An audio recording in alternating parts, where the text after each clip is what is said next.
Okay, so next on the list is see if we can get some more firewood out of our forest.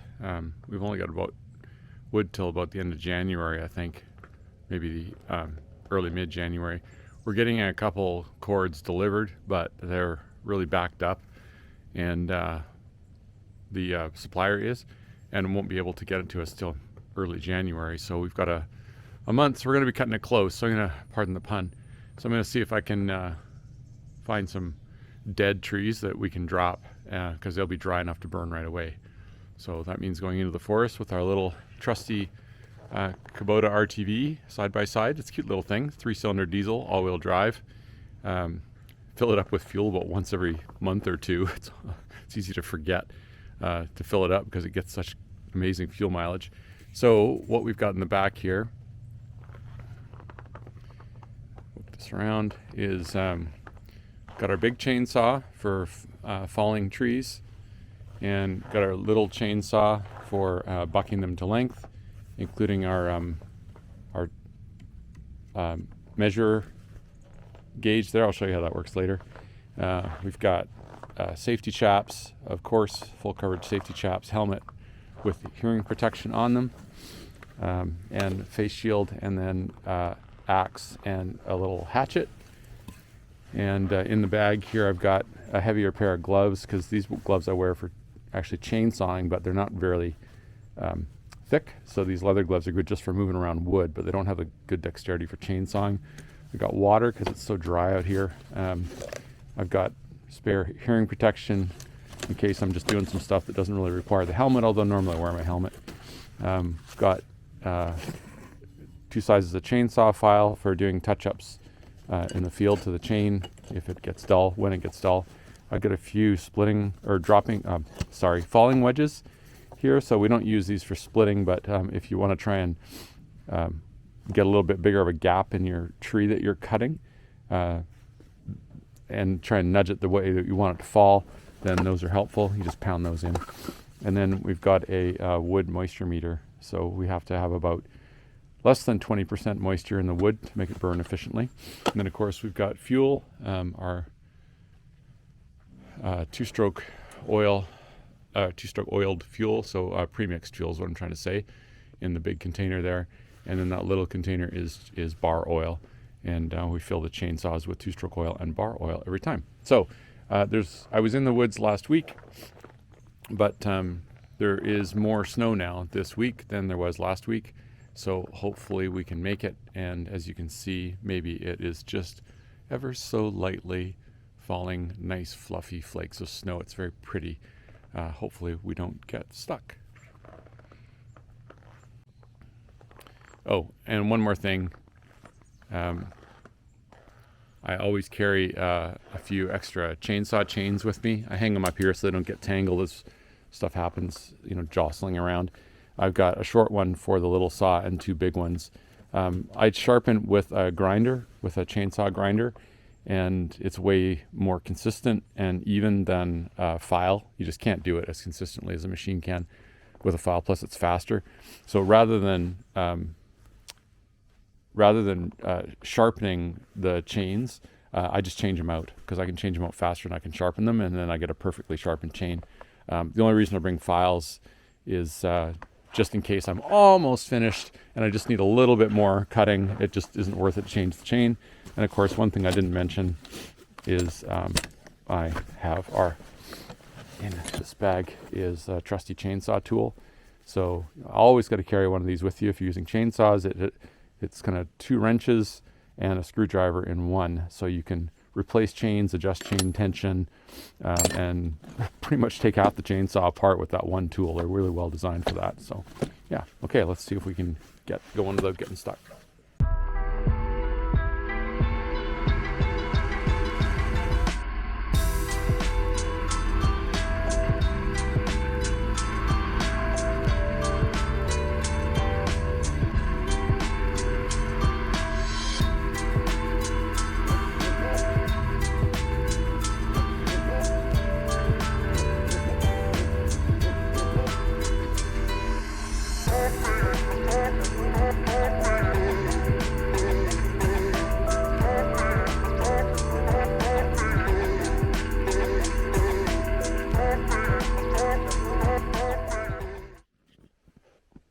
Okay, here we are in the forest, and got my safety chaps on and obviously helmet, and looking for some standing dead trees. So I don't think this forest has been very well managed over the last number of years, because the owners were kind of back and forth between their house in Europe and their house here. Must be nice.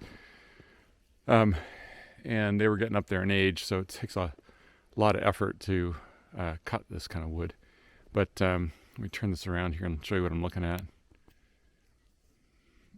So I'm looking up to see if I can see any trees that are really have no foliage or any needles or anything on them.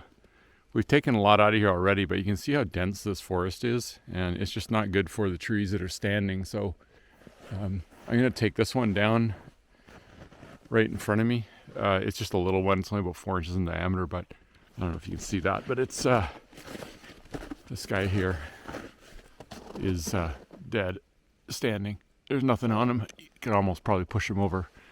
But we're going to drop him, and then I'll look around for some others. So because it's just a little tree, I'm going to use the small saw. The small saw is just so much nicer because it's so much lighter. For those of you, if there's any saw geeks out there, it's a steel MS390. And I don't know what size bar is on there, but it's just so much nicer and lighter, but it does kind of struggle with some of the heavier cuts. So this shouldn't be a problem though. And then we'll venture out and see if we can find some more, either right in this area or nearby. You probably saw in the video, the little RTV, which I've parked over there to make sure I don't fall something on it, was struggling to make it through the field uphill through the snow, but it seems to be okay here. So as long as I don't hit any thick drifts, I should be all right. Yeah, so we'll get this saw started and see if I can, hopefully I can put video on this somehow.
Well, that went the wrong way. I should have stopped and pushed it sooner. Fortunately, it's a small tree. I should just be able to pull it out of there.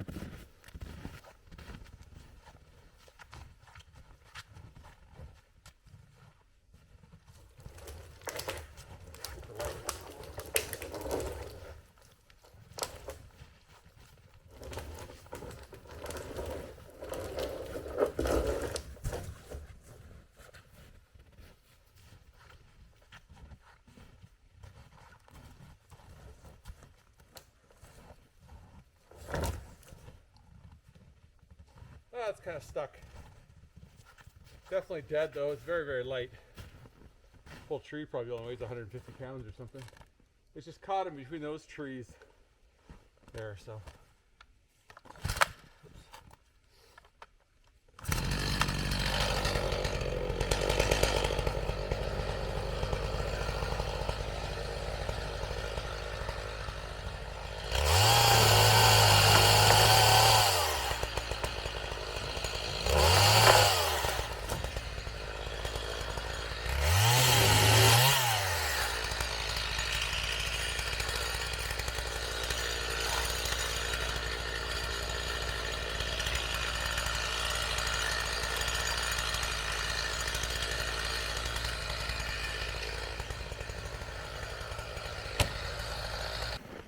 I'll cut this one up and then bring it up to the house. So I was going to show you the, saw this on a YouTube thing. You know, we used to, got to cut these in 16-inch lengths because that's what our wood stove handles. So you can either get a stick out and, you know, lay it along there and cut every time, reach down and move the stick. Or, you know, you could use paint or whatever, but it's just all these extra steps. And bending over one more time, times 1,000 times a day, versus just doing it once per cut is really hard on your back. So this is the solution. A couple zip ties on a saw, and I just put some blue shrink wrap over them to make them a bit stiffer. And there's simple zip ties. And the distance from there, so I can see it's right at the end of the wood now, to the saw is, to the chain bar rather, is 16 inches. So I basically just have to make a cut like that, and then I can just cut, and I don't have to stop and measure, and it speeds things up immensely. I'll see if I can video it for you.